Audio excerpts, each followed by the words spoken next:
منش الخلق من عدم ثم الصلاة على المختار في القدم امن تذكر جيران بذي سلمي مزجتا دمعا جرى من مقلة بدم هو الحبيب الذي ترجى شفاعته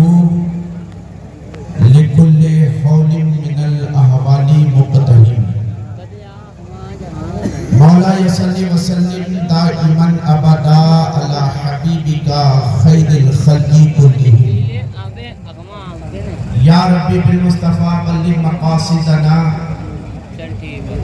یا ربی بالمصطفیٰ بلغ مقاصدنا فاغفر لنا ما مضى واسع الكرم اما بعد فاعوذ باللہ من الشیطان الرجیم بسم اللہ الرحمن الرحیم وما ارسلناک الا رحمتا للعالمین آمنت باللہ صدق اللہ مولانا العظیم وبلغ رسولہ النبی الامین المتین الکریم ونحن على ذلك لمن الشاهدين والشاكرين والحمد لله رب العالمين بلغ العلا بکماله کشف الدجى بجماله حسنت جمیع خصاله صلو علیہ وآلہ عزیزان ملت اسلامیہ، اللہ رب العزت کا بے پناہ فضل و احسان ہے۔ آج ہم اور آپ بھدوئی عیدگاہ میں جشن عید میلاد النبی صلی اللہ علیہ وسلم میں حاضری کی سعادت حاصل کر رہے ہیں۔ آپ نے مجھ سے بیشتر تمام تر سناکر سے نعت و منقبت کے اشعار سماعت کیے اور ممبر نور پر آپ دیکھ رہے ہیں ایک سے بڑھ کر ایک شخصیت جلوہ فرما ہے۔ میرے بعد آپ کو ایک بہترین خطاب عالمی شہرت یافتہ خطیب اہل سنت ناشر مسلک اعلیٰ حضرت مبلغ اسلام حضرت علامہ سید امین القادری صاحب سے انقلابی اصلاحی پیغام سماعت کرنا ہے۔ میں آپ اللہ کی بارگاہ میں تھوڑی دیر کے لیے حاضر ہوا ہوں، دعا کرتا ہوں کہ اللہ تبارک و تعالیٰ مجھے بولنے سے زیادہ عمل کی توفیق عطا فرمائے۔ قبل اس کے کہ کچھ گفتگو کی جائے، آئیے بڑی تیزی کے ساتھ پورا مجمع عقیدت و محبت کے ساتھ گنبد خضرا کی جانب لو لگا کر گنبد خضرا میں آرام فرمانے والے، لمبے لمبے ہاتھوں سے بھیک دینے والے، شفاعت کبریٰ کا مدعی جافزہ سنانے والے، اندھیری قبر میں کام آنے والے، میدان محشر میں جب باپ بیٹے سے، ماں بیٹی سے، شوہر بیوی سے، تمام اعزاء احباء اقرباء ایک دوسرے کو پہچاننے کے باوجود پہچاننے سے انکار کر دیں، اس پریشانی کے عالم میں ہم سب گناہگار امت کو پہچاننے والے حضور رحمت عالم نور مجسم شاہ بنی آدم رسول محتشم صلی اللہ علیہ وسلم کی مقدس بارگاہ میں درود شریف کی ڈالی عشق و محبت کی تھالی میں سجا کر بیک زمان نذرانے درود پاک پڑھے۔ اللہم صلی علی سیدنا مولانا محمد مبارک وسلم صلاۃ و سلام علیکہ یا رسول اللہ صلی اللہ علیہ وسلم۔ حضرات گرامی وقار، ہزاروں کی تعداد میں آج آپ محفل میں حاضری کی سعادت حاصل کر رہے ہیں۔ آپ سے درود شریف پڑھنے کے لیے کہا گیا، آپ نے بڑی خاموشی کا مظاہرہ کیا، جبکہ ہم جانتے ہیں آج مسلمانوں کے حالات کا جائزہ لیا جائے تو پتہ چلے گا کہ آج مسلمان در در کہیں ہوٹلوں پر بیٹھ کر کہیں چوراہوں پر بیٹھ کر، کہیں اپنے گھروں میں بیٹھ کر،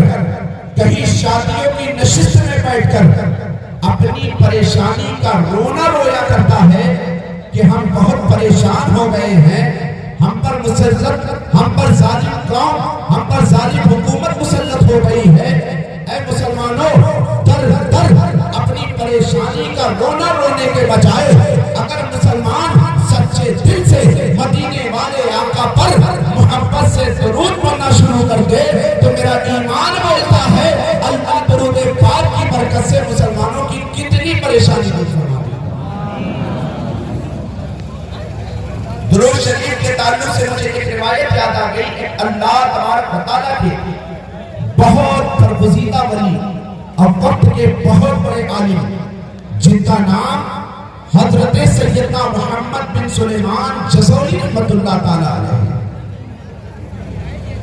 اللہ تبارک و تعالیٰ کے کیسے برگزیدہ ولی۔ ایک ہم اپنے آپ کا جائزہ لیں،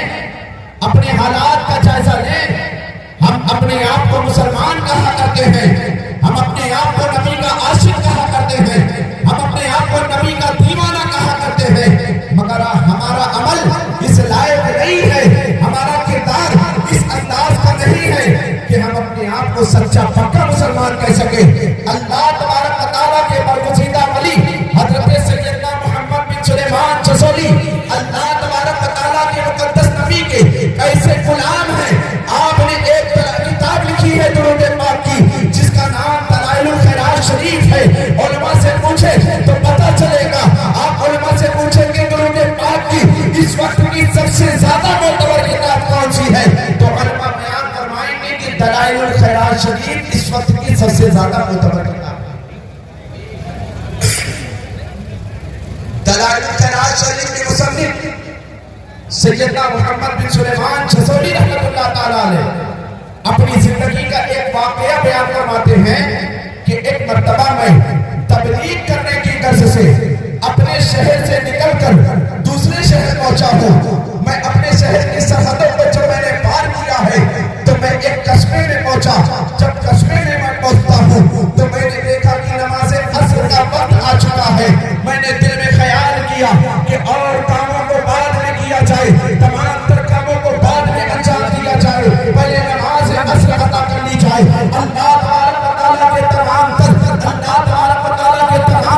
مقرب بندوں کی زندگی اٹھا کر دیکھے تو پتہ چلے گا آج ہمارے اوپر دنیا اتنی مسلط ہو چکی ہے کہ دنیا کی تمام تر یقینیوں میں، دنیا کے تمام تر مصروفیات میں ہم اس طرح مصروف ہو چکے ہیں کہ نماز کا وقت آ جائے تو نماز کو ہم بالائے طاق رکھ کر کے پہلے تمام تر کام کو فوقیت دیا کرتے ہیں، قرآن کی تلاوت کو چھوڑ کر کے پہلے تمام تر کاموں کی طرف دھیان دیا کرتے ہیں۔ مگر اللہ والوں کی زندگی اٹھا کر رہو تو پتہ چلے گا کہ ان کے سامنے جب کوئی بھٹکایا کرتا تھا، کتنا بھی کام، کتنا بھی اہم کام ہوا کرتا تھا، سب سے پہلے اللہ کی عبادت کو فوقیت دیا،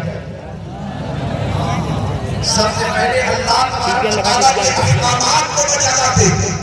سب سے پہلے اللہ اس کے رسول صلی اللہ علیہ وسلم کی شریعت پر عمل پیرا ہونے کی کوشش کیا کرتے تھے،